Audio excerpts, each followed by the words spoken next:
Welcome! Today we're going to replace the toner on your Brother HL L2467DW.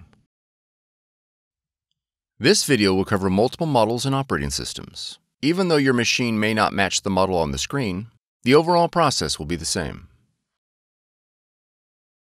To begin, open the front cover.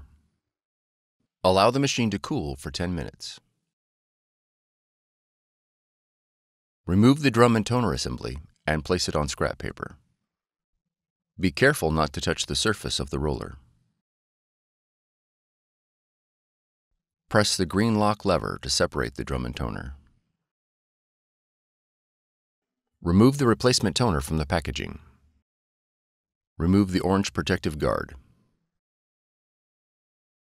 Insert the toner into the drum module.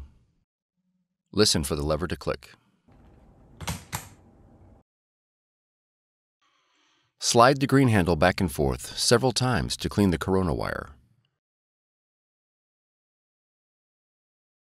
Ensure the handle is locked in the left position. Reinstall the drum and toner unit into the machine. Close the front cover. For more tutorials, FAQs, and videos, visit us at www.brother-usa.com. If you found this video helpful, be sure to subscribe. Thank you for choosing Brother.